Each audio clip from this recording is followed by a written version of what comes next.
Hello, this is Computer Concepts, A.K. Pandey. Welcome to my YouTube channel. Today I have come up with sample practical paper number 2.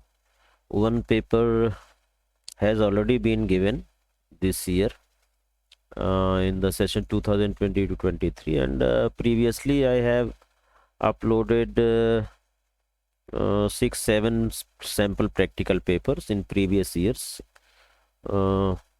Somewhat this year also similar practical will be held. आइए हम लोग देखते हैं इसका short overview कि कौन सा question और किस तरह के क्वेश्चन कितने मार्क्स के प्रैक्टिकल रिलेटेड आपसे पूछे जा रहे हैं, क्या क्या रिकॉर्ड्स हैं। आप यहाँ से देख सकते हैं program using pandas and matplotlib 8 marks, hand on practice on computer you can say. इस पर कंप्यूटर पर आपको करके दिखाना होगा 8 marks, SQL queries 7 marks. Then practical file का content minimum 15 program based on pandas and 4 programs based on matplotlib and 15 SQL queries minimum are required in the practical file, that is a record file. And in project work based on the concept you have learnt in class 11th and 12th, pandas, CSV file, MySQL etc. तो उसमें आपको 5 marks का project work है, viva voce 5 marks, total 30 marks. So without any delay let us go to the question paper. Practical का ये question paper दूसरा है, set number 2 दे रहा हूँ आपको। यहाँ से आप फटाफट देख लीजिए कि ये मेरा एक बुक्स DF ऑलरेडी यहाँ पर ये इस फॉर्म में दिया हुआ है जिसमें ये इंडेक्सेस हैं। अब आपको क्या करना है, ये क्रिएट करना है डाटा फ्रेम और उसे डिस्प्ले कर देना है। ये आपको 2 मार्क्स हो जाता है। फिर यहाँ पर फर्दर कुछ क्वेश्चंस दिए हैं इससे related. Display book series and sales column, केवल 2 कॉलम डिस्प्ले करना है, 1 mark. Create a CSV file from the above data frame, ये आपको 1 मार्क देगा। CSV फाइल क्रिएट करना इसी डेटा फ्रेम को बनाने के बाद।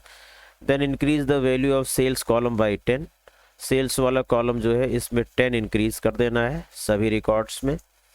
Change the column name author to writer, author column name जो है वो राइटर में चेंज कर देना है। This column name has to be changed.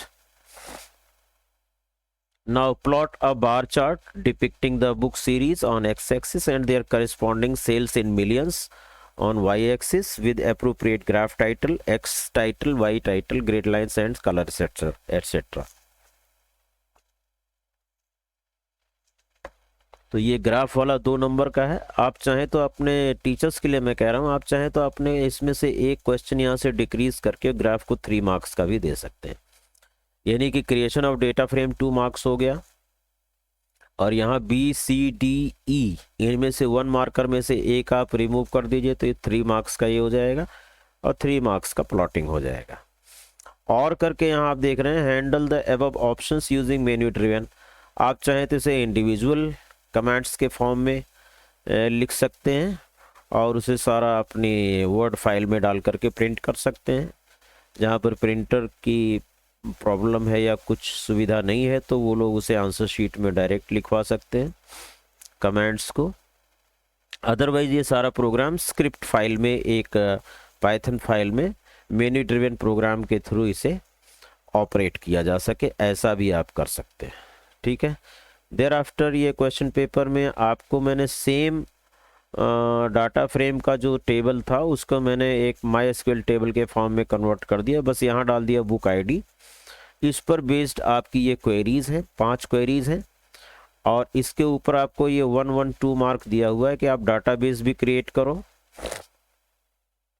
ठीक है, और उसको यूज़ करो, फिर उसमें टेबल क्रिएशन करो और उसमें रिकॉर्ड्स इंसर्ट करो। यहाँ तक आपको 2 मार्क्स मिल जाएंगे। टेबल क्रिएशन बेसिकली और रिकॉर्ड इंसर्शन पर 2 मार्क्स आप मान के चलिए, एक क्रिएट टेबल के लिए और एक रिकॉर्ड इंसर्ट के लिए।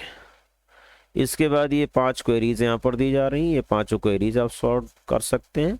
7 मार्क्स का ये हो जाता है आपका। तो 5 project file, 5 practical file and 5 for viva, total 30 marks clear हो जाते हैं।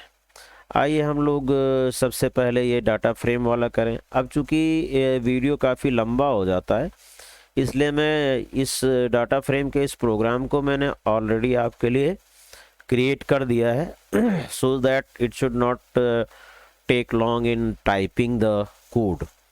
तो मैंने कोड ऑलरेडी टाइप कर दिया इस डाटा फ्रेम को बनाने के लिए। आप देख लीजिए डाटा फ्रेम, ऑब्जर्व कर लीजिए यहाँ बुक सीरीज, ऑथर, लैंग्वेज और सेल्स इन मिलियंस, ये वाला आपका इंडेक्स है। ठीक है, remember this is not any particular column in the data frame, right. तो मैं आपको दिखा देता हूँ कि ये प्रोग्राम मैंने कहाँ पर किया हुआ है।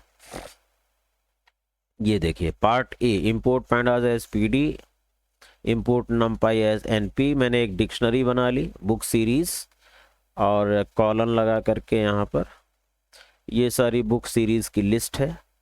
ऑथर अनदर की colon, its value in the form of list, ये सारे ऑथर्स के नाम हो गए।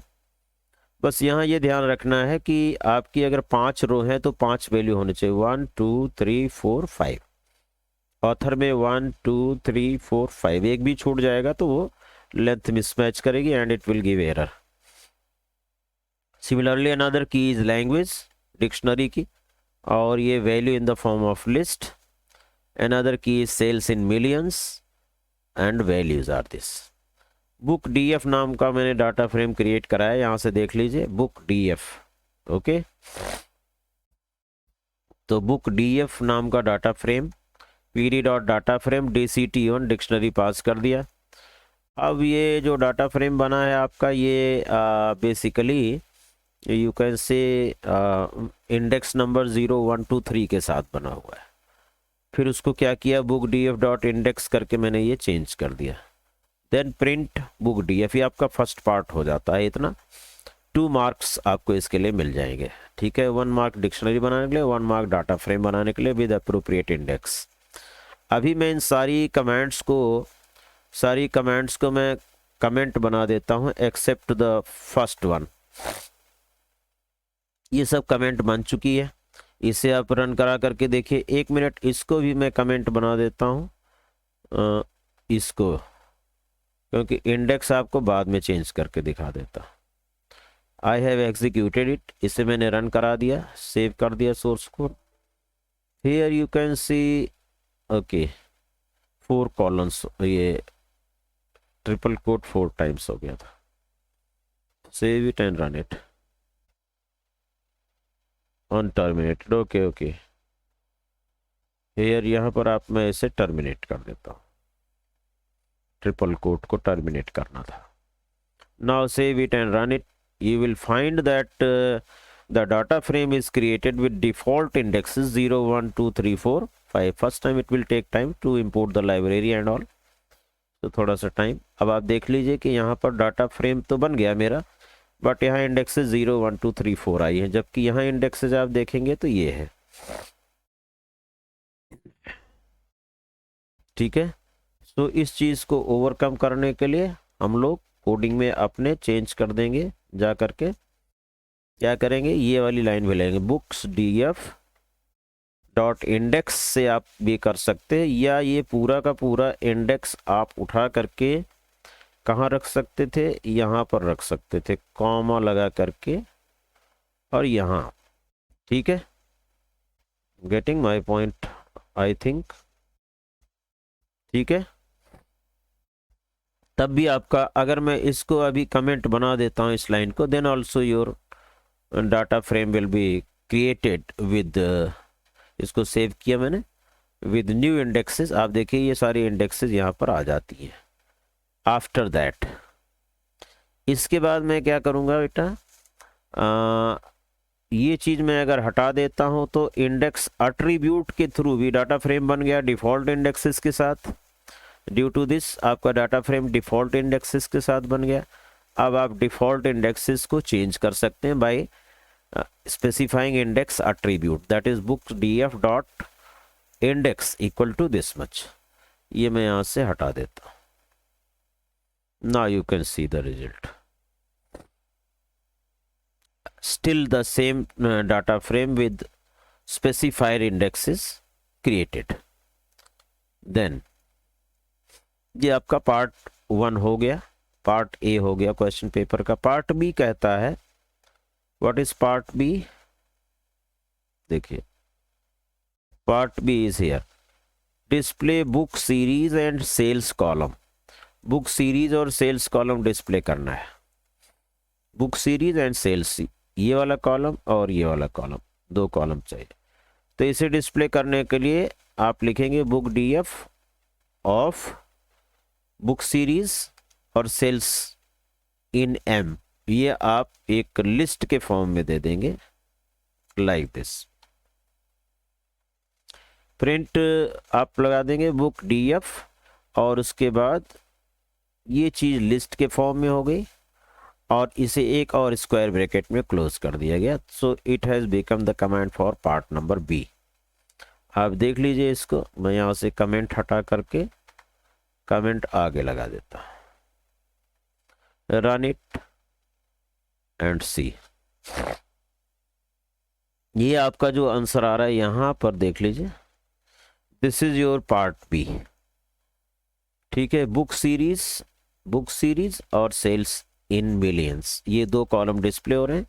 ऑब्वियसली इंडेक्स तो रहेगा ही रहेगा साथ में। ठीक है, अच्छा थोड़ी देर के लिए मैं बुक डीएफ अगर यहाँ से हटा देता हूँ, ये वाला मैं हैश लगा देता हूँ इस पर, तो सिंपली आपको इसका आंसर मिल जाएगा। देखिए सेकेंड पार्ट, ये पार्ट 2 का आंसर है आपका।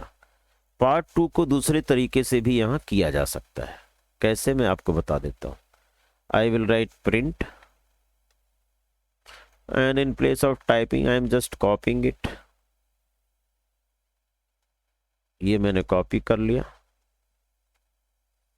पेस्टेड। यहाँ पर बुक डीएफ डॉट LOC कर दीजिए, dot LOC and then LOC के बाद ऑल रोज के लिए कॉलम लगाए, यहाँ कॉमा लगा दो। दिस कमांड एंड दिस, ये कमांड और ये कमांड दोनों सिमिलर फंक्शन करेंगे, बिल्कुल दोनों का फंक्शनलिटी। देखिए दो रिजल्ट सिमिलर आएंगे। सेव कर लिया मैंने, रन करा दिया। Similar result for first command, और ये मैंने चेंज किया डॉट LOC के साथ, उसका भी सेम रिजल्ट आया। ठीक है, I think it is clear to all of you. Now अगर मैं इतनी पूरी कमेंट्स को यहाँ तक कमेंट बना देता हूँ, कहाँ से लेकर के, डिक्शनरी तो क्रिएट होनी ही होनी है, अरे ये डाटा फ्रेम क्रिएट करना ही पड़ेगा, और इसको मैं हैश बना देता हूँ। सेकंड पार्ट का ये भी हैश कर दिया, ये कमेंट हो गई। अब मैं खोलता हूँ आपका पार्ट नंबर कौन सा, C। पार्ट नंबर C कहता है, ये वाला पार्ट आपको देखना, पार्ट नंबर C कहता है कि इस डाटा फ्रेम जो बना आपका बुक डीएफ, इससे एक CSV फाइल बना दो। तो बहुत आसान है, बुक डीएफ डॉट to_CSV का इस्तेमाल करेंगे। देखिए दो मेथड है, एक read_CSV और एक to_CSV। लेकिन read_CSV जो है वो pandas लाइब्रेरी का फंक्शन है, तो वहाँ आप लिखेंगे pd.read_CSV, और ये to_CSV डाटा फ्रेम से बनाया जाता है, इसलिए ये डाटा फ्रेम ऑब्जेक्ट का फंक्शन है। So first of all, data frame name dot to_CSV, then you can write the complete path of this CSV file, books_df.csv जो मैंने लिखा है, इसे पाथ के साथ भी लिख सकते हो। विदाउट पाथ लिखेंगे तो आपकी जो सोर्स फाइल ये है आपका .python फाइल प्रोग्राम वाली, वहीं पर ये CSV भी बन जाएगी। So let us execute and find out whether the CSV is created on this location or not। Save किया मैंने और रन करा दिया। यहाँ पर एक बेटर है कि मैसेज डाल दीजिए कि CSV क्रिएटेड, प्रिंट के साथ मैंने डाल दिया message CSV file created successfully, ये कर दिया। अब आप इसको सेव करके रन करा दीजिए। यहाँ पर आप देखें आ गया CSV फाइल क्रिएटेड सक्सेसफुली। तो चल के मैं देख लेता हूँ पाथ मैंने जहाँ पर स्टोरिंग की थी। मैं G में जाऊँगा और मैं उस लोकेशन पर चला जाता हूँ जहाँ पर मैंने सेविंग किया था, प्रैक्टिकल पेपर 2023। ये देखिए यहाँ पर ये बुक्स नाम की CSV फाइल यहाँ पर ये बन जाती है। with the same content you are getting the CSV file created इसमें स्पेसेस में डाल देता हूँ। तो ये same CSV file has been created over here.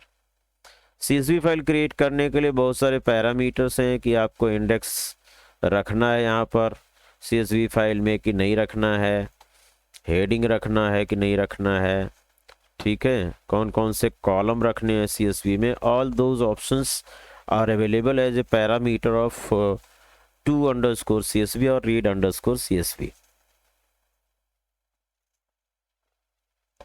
तो वो उस पर वीडियोस अवेलेबल है चैनल पर CSV फाइल पर बेस्ड, जो आपका पैंडास कोर्स है उसमें जा करके आप देख सकेंगे, वहाँ से आप उसे क्लियर कर लीजिएगा। तो आइए अब मैं इसको भी बना देता हूँ हैश और नेक्स्ट कमांड खोलता हूँ आपके लिए पार्ट नंबर D का, और इसके बाद वाली कमांड्स को मैं ये बना दिया सॉरी। अगला क्वेश्चन है कि सेल्स इन मिलियंस में 10 प्लस कर दीजिए। तो मैंने कमांड क्या लिखी है, books DF dot sales in million is equal to books DF dot sales in million plus 10, या आप इसे books DF dot sales in million plus equal to 10 भी लिख सकते हैं।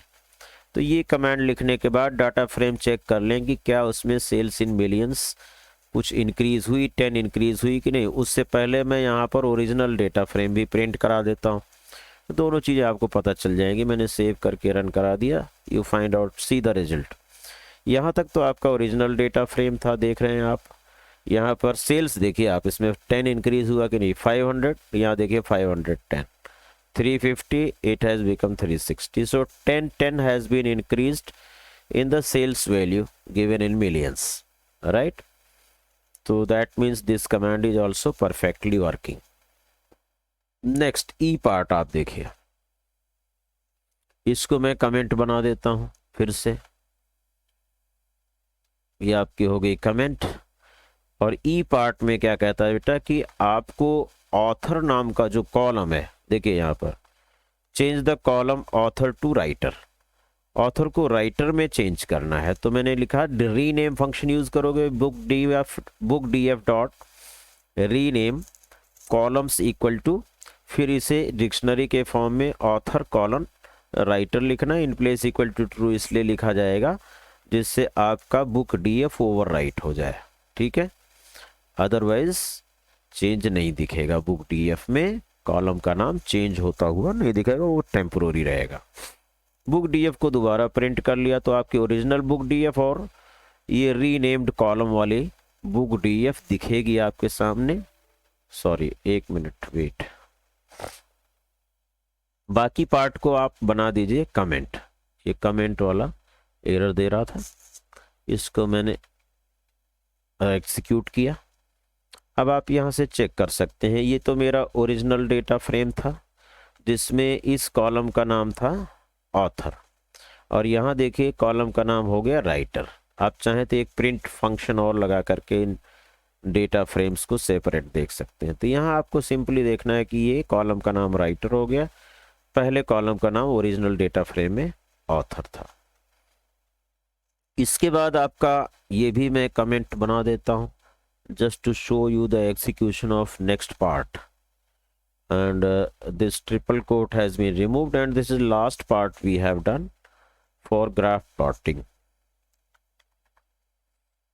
import matplotlib.pyplot SPLT कर लिया आपने। बुक्स DF में से बुक सीरीज वाला कॉलम रिट्रीव कर लिया, X में ले लिया, क्योंकि आपको जो प्लॉटिंग करना है वो X एक्सिस पर आपको दिखाना है क्या, बुक सीरीज, और Y एक्सिस पर शो करना है क्या, सेल्स इन मिलियन। तो इन दोनों कॉलम्स को मैं डेटा फ्रेम से कर लेता हूँ retrieve. What I did is book DF dot book series, this column is now retrieved in variable X as a list, and this one book DF dot sales in million was retrieved in Y। और इसके बाद की जो प्रक्रिया है ये मैं आपको थोड़ा सा बाद में बताता हूँ। ये मैं कमेंट इतना लाइनें बना रहा हूँ, उसका कुछ पर्पस है, that I will let you know later. और यहाँ से आ जाइए आप, सिंपल बार चार्ट बनाना है तो यहाँ से आप बना सकते हैं। PLT डॉट बार X, Y, X और Y के बीच में कलर रेड है बार विड्थ जो है 0.5 50% कर दिया मैंने। Title has been given public library something ऐसा लिख दिया मैंने, \n, although this is not library. Book sales analysis, colour G, size 16, plt.x label, ये हो गया, कलर और साइज दे दिया। plt.y label, sales in millions, y axis का टाइटल हो गया। plt.grid, ग्रिड लाइंस के लिए plt.show। let us execute and find out whether everything is okay or not, your graph is being plotted। ये तो आपका डाटा फ्रेम ओरिजिनली जो था, उसके बाद matplotlib is being imported, thereafter this is your plot। Okay, ये पूरा बड़ा करने पर तो ये ठीक आ रहा है, बट ये जो नाम है एक्स एक्सिस पर, Harry Potter, goose bumps and all, तो ये जो बुक के टाइटल्स हैं सीरीज़ के, ये ओवरराइट हो रहे थे। अभी आपने देखा कि छोटे में जब ये ओपन होता है तो ये ओवरराइट हो जाता है, क्योंकि बड़ी हेडिंग्स हैं ये एक्स एक्सिस पर जो भी under each bar whatever headings are coming for each point that is being overwritten.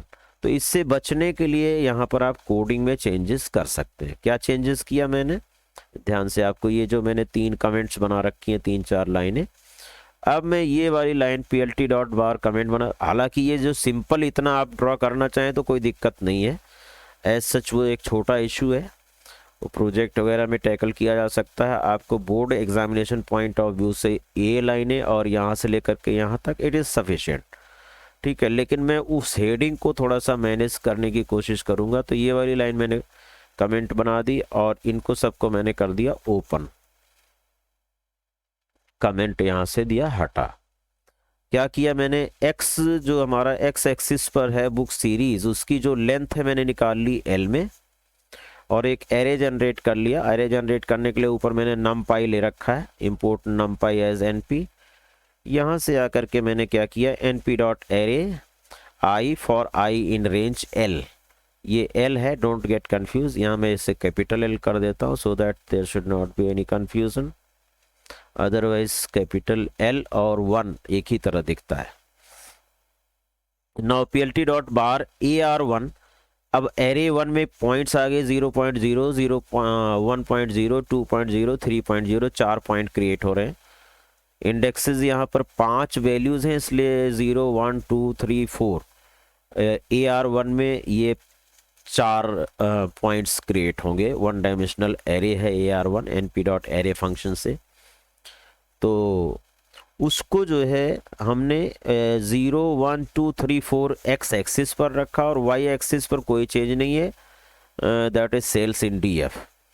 तो इसे आप प्लॉट के फॉर्म में कर रहे हैं। लेकिन बाद में क्या किया मैंने, plt.xticks, एक्स एक्सिस पर अगर आपके फिगर हैं 0.0, 0.1 सॉरी 1.0, 2.0, 3.0, 4.0, तो उसको आप क्या करेंगे, AR1 की जो भी वैल्यूज़ हैं उसे X से रिप्लेस कर देंगे। और X में क्या है, बुक सीरीज़ के नाम है। और यहाँ पर एक पैरामीटर आपको मिल जाता है xticks में, रोटेशन इक्वल टू 10। सारा जो कुछ भी यहाँ से यहाँ तक किया गया, ये केवल X एक्सिस पर जो हेडिंग्स थी उसको रोटेट करने के लिए किया गया। 10 डिग्री पर, 20 डिग्री पर, 30 डिग्री पर, जिस पर चाहें आप इसे रोटेट कर देंगे तो वो सारी जो हेडिंग्स अभी ओवरराइट हो रही थी एक दूसरे पर, वो क्या हो जाएंगी, टिल्ड हो जाएंगी, और आपकी जो एक्स एक्सिस पर हर पॉइंट पर जो टाइटल्स थे वो आसानी से दिखने पड़ेंगे। तो यहाँ से लेकर के यहाँ तक का सारा काम उस हेडिंग को टिल्ड करने के लिए किया गया। अदरवाइज ग्राफ तो मेरा यहाँ से भी प्लॉट हो रहा था, इन सारी लाइनों को ना लिखने से भी। केवल इस rotation parameter is available in xticks, that is why we have to do these many things, right. इसे आप चाहें तो अपने ग्राफ में ऐड कर सकते हैं during examination, otherwise it is not compulsory for you. तो आप सिंपल या ये ऊपर वाली लाइनें लेकर के और ये वाला लाइन को लाइव कर देना और ये सारी एज इट इज़ हो जाएंगी, ग्राफ बन जाएगा। कुछ बच्चे क्या करते हैं, x equal to books DF, अगर आपके पास डाटा फ्रेम बना है उसमें से एक कॉलम रिट्रीव करना है तो आप ऐसा कर लीजिए, कुछ बच्चे वहाँ से डाटा फ्रेम से देख करके यहाँ लिस्ट बनाते हैं, बुक्स डीएफ स्क्वायर ब्रैकेट में सारी बुक सीरीज़ के नाम लिखेंगे, वाई एक्सिस पर वाई इक्वल टू फिर स्क्वायर ब्रैकेट में उनकी सेल्स लिखेंगे यहाँ टेबल से देख देख करके। तो मैं उसको डिस्करेज करता हूँ। अगर आपके पास डाटा फ्रेम बना हुआ है तो डाटा फ्रेम से उस कॉलम को पिक कर लीजिए, 2 वेरिएबल्स में आसानी से वो आ जाता है, और उसके बाद आपका ये रह जाता है, ये वाली लाइन हो गई, and all these things have been done. तो अब मैं इसके साथ एक्सटिक्स के साथ रोटेशन करके देख लेता हूँ और मेरा chart as it is draw हो जाएगा। आपकी हेडिंग्स भी देखिए, यहाँ पर ये हेडिंग्स बिल्कुल टिल्ड दिख रही हैं आपको और क्लियर हैं, ओवरराइट नहीं हो रही हैं, चाहे आप बड़ा करके देख लीजिए। ये एक्स एक्सिस का टाइटल हो गया, all these headings on different points are tilted at 10 degree, और रोटेशन चेंज करके इसे और 30 डिग्री 40 डिग्री 60 डिग्री पे कर सकते हैं। And this is why axis title and this is the public library. ये 2 पार्ट्स में 2 लाइनों में ब्रेक किया, \n का इस्तेमाल किया गया है। सो इस तरह से आपका ये ग्राफ बन के तैयार हो जाता है। तो ये आपकी सारी प्रॉब्लम इस क्वेश्चन पेपर की जहाँ तक मैं समझता हूँ सॉल्व हो गई। ठीक है, अब ये कहता है कि handle the above options using menu driven. अगर आप इसे मेन्यू ड्रिवन में कन्वर्ट करना चाहते हैं तो मैंने आपको मेन्यू ड्रिवन के लिए ये बता दिया। सेम कोडिंग है, एवरीथिंग इज सेम। यहाँ मैंने व्हाइल ट्रू करके एक लूप लगा दिया और इसके अंदर सारे ऑप्शन प्रिंट कर दिए जो क्वेश्चन में दिए हैं। एक ऑप्शन एग्जिट भी डाल दिया। Here I have taken choice equal to int input, enter your choice. यहाँ पर चॉइस लिया यूज़र की। अगर चॉइस 1 है तो वही सेम कोडिंग डिक्शनरी बनाई और ये डाटा फ्रेम बना दिया। ठीक है, इसे प्रिंट करा दिया। आपको मैं दिखा देता हूँ, आपकी जो ये कोडिंग है मैंने यहीं से सारी पिक की हुई है कोडिंग, ध्यान से देख लीजिए। सी ये ऑप्शन नंबर 1 में, चॉइस नंबर 1 में यहाँ से यहाँ तक का मैंने कोड पेस्ट कर दिया। इसका आप प्रोसीजर बना करके इसका एक यूज़र डिफाइंड फंक्शन बना करके फंक्शन भी कॉल कर सकते हो। और सेकंड ऑप्शन में मैंने ये लाइनें लिख दी हैं वहाँ पर। थर्ड ऑप्शन में मैंने ये कोड यहाँ से उठा के वहाँ पेस्ट कर दिया। फोर्थ में ये कर दिया, फिफ्थ में ये कर दिया, और सिक्स्थ ऑप्शन में मैंने पूरा ग्राफ वाला कोड वहाँ पर पेस्ट कर दिया है। तो have a look on this code once again. Menu driven में देखिए आपको choice number 2, then I have pasted this code over here. Choice number 3 में मैंने CSV में राइटिंग करने के लिए print CSV created. Choice number 4 में मैंने क्या किया है, 10 इंक्रीज कर दिया डाटा फ्रेम में सेल्स की वैल्यू। 5 में क्या कर रहा हूँ मैं, कॉलम्स के नाम चेंज कर रहा हूँ। 6 में क्या कर रहा हूँ, मैंने प्लॉटिंग कर दी है। ठीक है, और एल्स में मैं चला गया क्या, thank you for your data analysis and visualisation करके मैंने व्हाइल लूप को ब्रेक कर दिया है। ये व्हाइल लूप ऊपर टॉप में लगा था, इसे आप 7th ऑप्शन में क्या करना चाहते हैं, एग्जिट करना चाहते हैं। तो मैंने एक यूज़र फ्रेंडली मैसेज लिख करके और ये एग्जिट करने के लिए ब्रेक डाल दिया। इसको जरा रन करा के देख लेते हैं एक बार। ये देखिए नंबर 1 आपने डाला ऑप्शन, डाटा फ्रेम क्रिएट हो गया, फिर से मेन्यू आ गया। नंबर 2 आपने ऑप्शन डाला तो क्या हो गया, ये आपके बुक सीरीज और सेल्स इन मिलियंस, ये 2 कॉलम डिस्प्ले हो गए। Then third one is this one, CSV created, अंदर CSV क्रिएट हो गई है। यहाँ पर ये मैसेज आ रहा है CSV created. And then option number 4 के साथ देखिए क्या हो रहा है, आपका जो ऑप्शन नंबर 4 देखिए इंक्रीज, ये देखिए 510 360 10 इंक्रीज हो गया सेल्स इन मिलियंस। एंड 5 आपका जो ऑथर कॉलम है उसका नाम राइटर हो गया, यू कैन चेक आउट, ये राइटर हो गया। 6th ऑप्शन आपका है बार ग्राफ ड्रॉ हो जाता है। 6th ऑप्शन मैंने यहाँ पर कर दिया, ये बार ग्राफ ड्रॉ हो गया। और 7th पर आप सिंपली क्या करते हैं, एग्जिट कर जाते हैं। ध्यान से देख लीजिए, ये एग्जिट कर। तो इस तरह का भी आप इसमें कन्वर्जन कर सकते हैं कोडिंग करने के बाद। Otherwise the previously whatever you have done without menu driven that is also fine. तो it depends upon your question paper की कोई क्वेश्चन पेपर में एग्जामिनर क्या देता है, कैसे देता है, मैंने ऐसा कर दिया है। कुछ अच्छे बच्चे इससे भी कर सकते हैं जो तेज़ बच्चे हैं इससे कर सकते हैं मेन्यू ड्रिवन, और जो नॉर्मल स्टूडेंट्स हैं वो इससे भी कर सकते हैं, कोई दिक्कत नहीं है। इसके साथ आपका आ जाता है एसक्यूएल, डिस्प्ले दोज रिकॉर्ड्स। अब क्या करना है आपको, 2 नंबर में पहले तो ये टेबल क्रिएट करना होगा। टेबल क्रिएट करने से पहले आपको एक डाटाबेस क्रिएट करना है, फिर उसे यूज़ करना है, then table creation, then insertion of records, है ना। तो ये सारा आपको आता है, पिछले उसमें वीडियो में भी मैंने बता रखा है। और यहाँ से आपको ये display those records whose sales lies between this and this, तो इसमें बिटवीन ऑपरेटर का यूज़ करेंगे आप। मैं आता हूँ आपको यहाँ पर, और यहाँ पर मैंने जो है आपके लिए ऑलरेडी, आप यहाँ से शुरुआत करेंगे क्रिएट, मैं यहाँ से बता देता हूँ, डाटाबेस से AKP 789, ये आप लिखेंगे कमेंट तो आपका एक डाटाबेस क्रिएट हो जाएगा। ठीक है, डाटाबेस इस नाम का मैं ऑलरेडी बना दिया हूँ, फिर उसे आप यूज़ कर लेंगे। यूज़ मेरा database AKP 789 is already created. अच्छा, अपनी आंसर शीट में आप ये कमेंट अपनी आंसर शीट में लिख लेना, ठीक है। क्रिएट डाटाबेस की स्पेलिंग गलत हो गई थी, तो AKP 789 में शो डाटाबेसेस कर लेता हूँ, मेरा डाटाबेस ऑलरेडी क्रिएटेड है। ये इसमें अरविंद 789 है, तो क्रिएट, अब देखिए क्रिएट डाटाबेस, आपका SQL में शुरुआत यहाँ से होगा, ARVIND,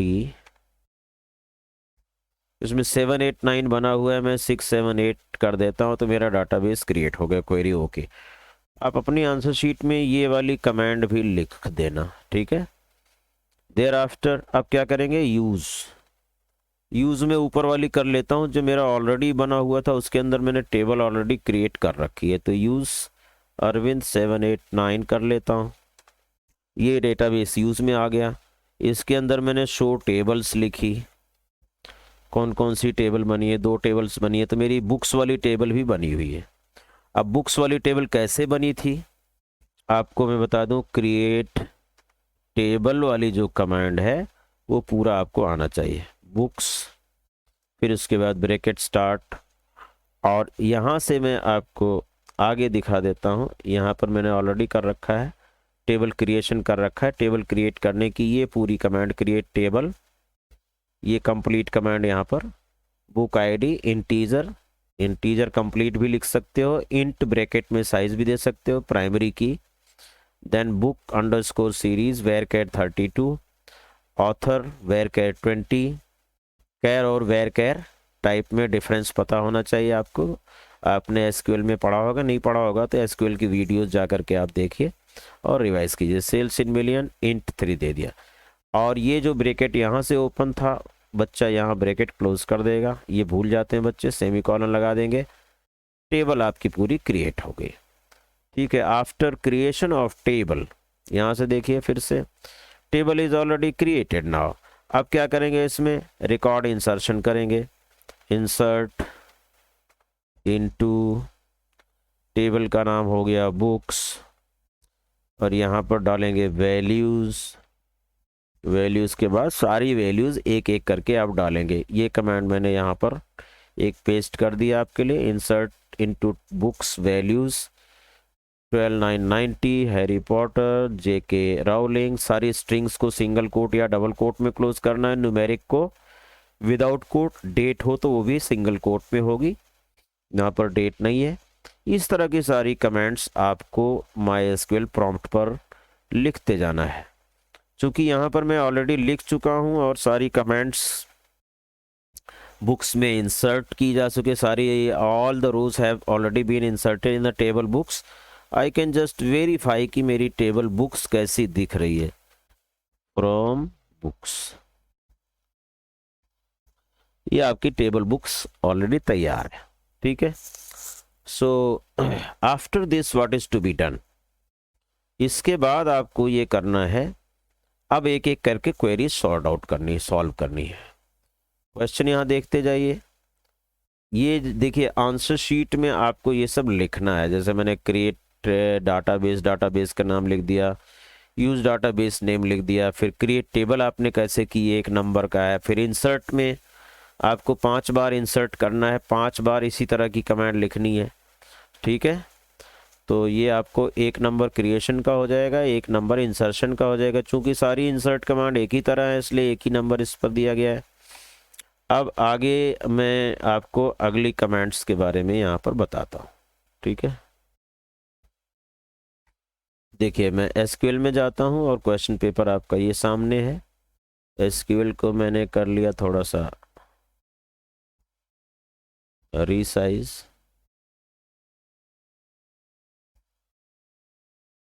so that I can view the questions। मेरे क्वेश्चंस क्या हैं?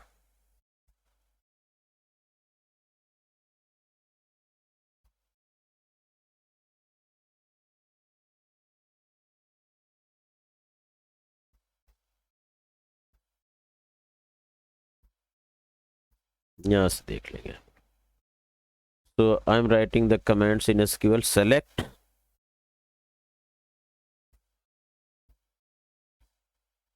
first question, देखिए display those records whose sales lies in the range 300 and 500. So I will write select star from books, capital में लिखना कमांड जरूरी नहीं। SQL is case insensitive, चाहे capital में लिखे चाहे स्मॉल में लिखिए, दोनों चलेगा। Books where sales underscore in underscore m between 300 and 500. So here you can see the data being displayed is between 300 and 500। यहाँ से आप चेक कर लीजिए, ठीक है, सारे रिकॉर्ड डिस्प्ले हो गए। तो इस कमांड को मैं अपनी कॉपी पेस्ट में डाल देता हूँ।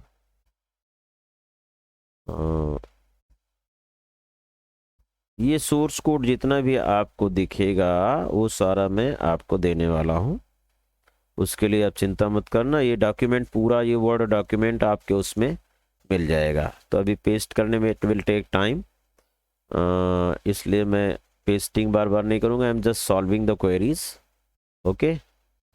So every solution, coding and this document, this question paper, everything you will get in the link within the description box of this video. Now display maximum and minimum sales for each language। जहाँ each language आ जाता है इस पर group by लगना है, ठीक है। English का अलग, फ्रेंच का अलग हो जाना चाहिए। मैक्स फंक्शन और मिन फंक्शन का इस्तेमाल करेंगे तो इसका मतलब ईच लैंग्वेज के लिए ग्रुप बाय लग जाएगा, और जिस पर ग्रुप बाय लगाएंगे उसे भी सेलेक्ट में डाल देंगे। तो मैंने यहाँ लिखा क्या, सेलेक्ट सेल्स, किस पर आप ग्रुपिंग कर रहे हैं, लैंग्वेज पर। सो आई विल राइट लैंग्वेज,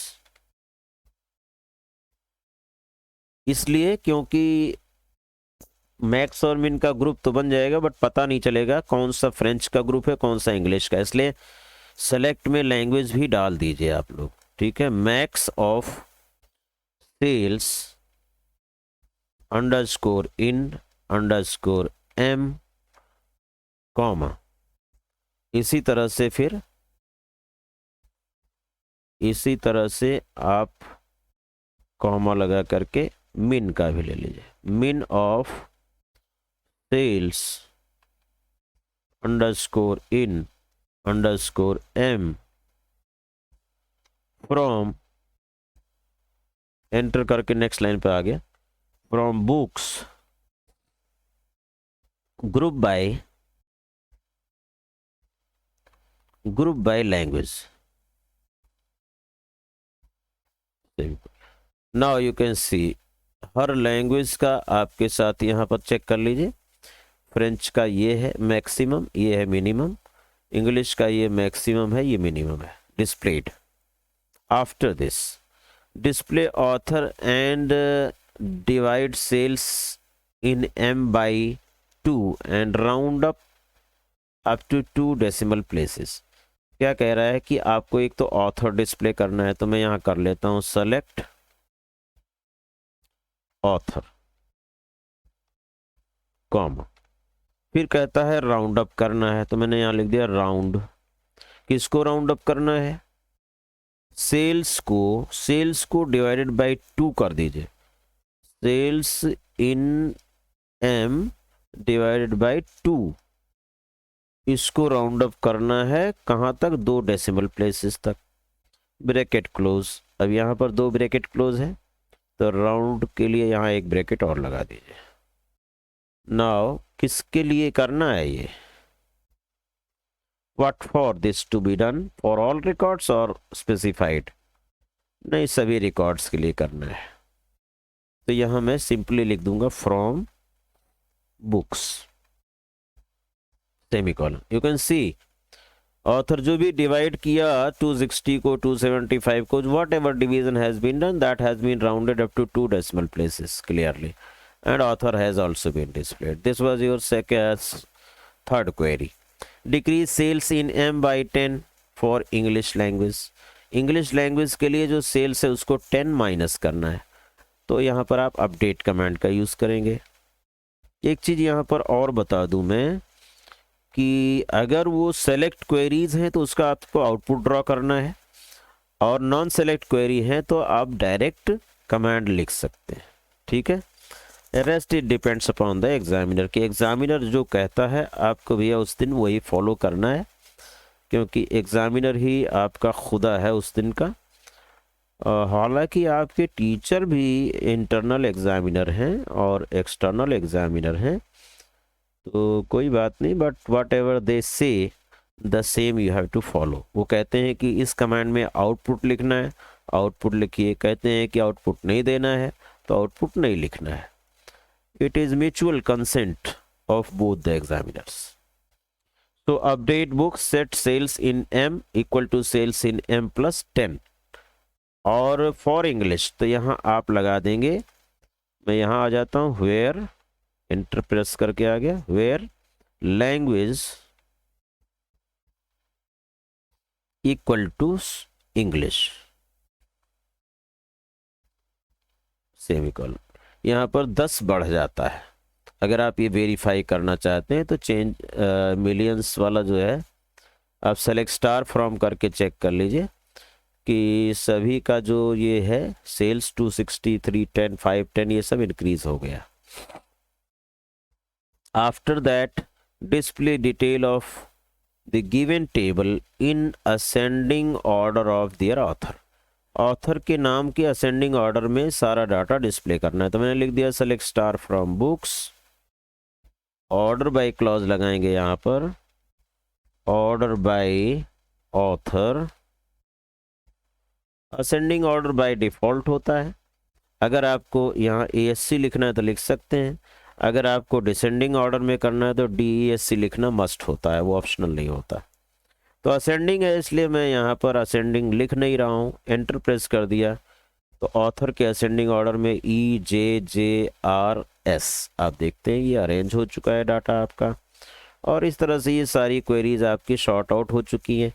तो जो डिस्प्ले करने वाली कमेंट्स हैं like part A, B, C and E, तो ये उसमें क्या करना है आपको आंसर शीट में कमेंट्स लिख करके इसका ये आउटपुट भी ड्रॉ कर देना है for better understanding of the examiners. Update command आपका जो डिक्रीज वाला था यहाँ पर आप चेक कीजिए कि ये डिक्रीज वाली कमांड में आप चाहें तो सिंपली अपडेट कमांड लिखें, otherwise you can ask from your examiner कि क्या करना है इसमें, whether they are asking for displaying the output और नॉट। डिस्प्ले में भी कई बार एग्जामिनर्स केवल कमेंट्स लिखवा लेते हैं आंसर शीट में, आउटपुट की रिक्वायरमेंट नहीं समझते हैं, लेकिन मैं तो जहां इसमें डिस्प्ले वाले में मैं आउटपुट भी बच्चों से लिखवा लेता हूं, और बाकी कमेंट्स में डायरेक्ट क्वेरीज लिख सकते हैं, ऑल्टर हुआ, अपडेट हुआ, डिलीट हुआ, so there they can write the queries directly. अगर प्रिंट कराने का सवाल है तो आप क्रॉपिंग करा करके इसका उसमें प्रिंटिंग के लिए वर्ड फाइल बना करके भी आप उसमें क्रॉपिंग करा सकते हैं, क्रॉपिंग करके वहाँ पेस्ट करा दिया और प्रिंटिंग करा दी। So it depends upon examiner to examiner कि इंटरनल और एक्सटर्नल एग्जामिनर का अपना क्या म्यूचुअल अंडरस्टैंडिंग है, किस हिसाब से वो बच्चों को गाइडेंस देते हैं। So please follow the guidance strictly given by your internal and external examiner on the day of your board practical examination। तो ये इस प्रैक्टिकल वीडियो का जो भी कंटेंट है उसका सारा कोड पाइथन का एज वेल एज एसक्यूएल का आपको इस क्वेश्चन पेपर के साथ इसी में बॉटम साइड में मिल जाएगा। आप उसे स्टडी कर सकते हैं, अच्छे से प्रिपरेशन करके जा सकते हैं in the examination hall for doing practical. तो इन्हीं शब्दों के साथ इस वीडियो को मैं करता हूँ समाप्त। अगर आप चैनल पर नए हैं तो चैनल पहले सब्सक्राइब कर लीजिए, उसके बाद फिर शेयर और लाइक करें। कोई कमेंट है तो आप कमेंट सेक्शन में दे सकते हैं। वीडियो पर समय देने के लिए, चैनल पर समय देने के लिए आप लोगों का बहुत बहुत शुक्रिया, धन्यवाद। Thank you very much for watching.